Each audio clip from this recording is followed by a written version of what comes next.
something for you to cop. Yeah? About main man right here. Why you doing all the talking? Nah, he's just my protection.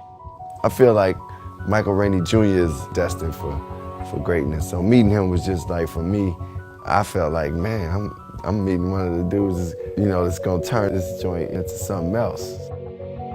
Well, my mom knew somebody that knew the producer of the film. First we were in New York and we did like the pre-audition, and we went to Baltimore and then we did another audition, and it went from there. When I was able to meet Michael Rainey Jr. for the first time, I said, Michael, I really believe that you're Woody, but the thing that's gonna get you this job is if you can be emotionally present and vulnerable with your feelings very quickly. And he looked at me very calmly and he says, I can do that, Sheldon. The film is, it's all riding on if in fact this kid has the chemistry with Common. And I'm really, really hoping and praying that this is gonna work, because this is it. If this kid isn't it, then the film is at a stopping point before it can be able to be what it should be or what it has the potential to be. And so Michael comes down, and we're in Pat Moran's casting office, and we do the scene where the two of them have the huge explosion in the car. The altercation where Vincent actually physically manhandles Woody. What happened? Why did they give us the money? And I look to Michael Rainey Jr. and I say, Michael, this is the moment we talked about in New York City. And he says, okay, Sheldon, just give me 1 minute. And I'm looking at him like, what are you gonna find in 1 minute? So I said, okay, Michael, take your minute. And I go sit back in my chair and we call action, and Michael switches his emotions just like that. And it was a very fascinating thing to experience. You better calm down. And that was the moment that he for sure was Woody. Woody! I believe my ability to tap into emotions come from just thinking about bad stuff that can happen to people that I love, and then I get into the emotional state, and then I get into character.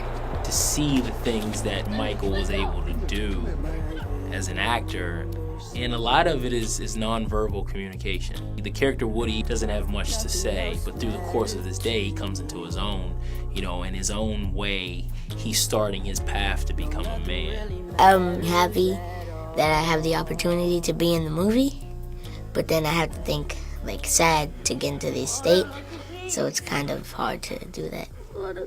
But I do it.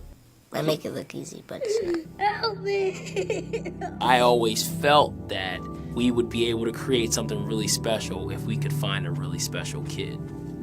And we found that special kid in Michael Rainey Jr. Michael Rainey is really a talented young man. I felt a kindred, he's like a kindred spirit. We came together really quickly. I think he loved having all these strong black male characters around him, and these men who gave him an awful lot of support. And I think there was a pride that he had. I certainly felt a lot of pride meeting him. He's a good kid.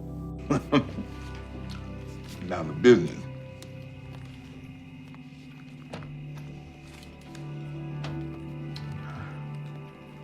You ain't never cracked no crabs?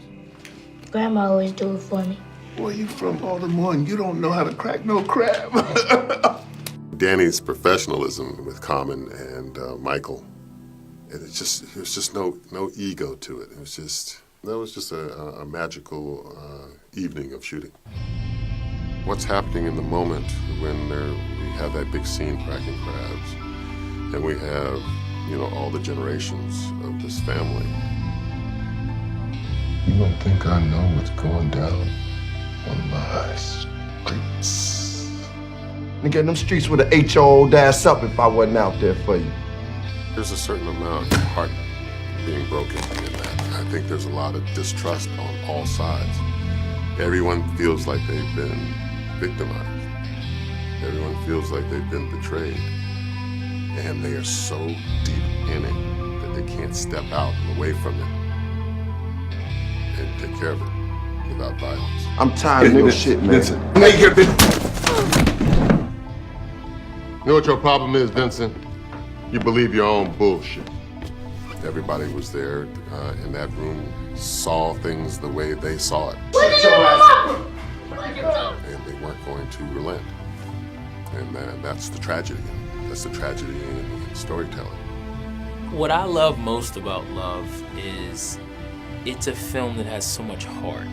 I think it's just a great story, and it just brings you back to old times you have with your aunt or uncle or anybody in your family that you really love. To be able to experience these special moments with audience members and to see that they're having the same feeling that I had while capturing it is just a great thing. And I just hope that people experience a very emotionally visceral experience with the film in the course of the one day that they're sharing with Vincent and Woody.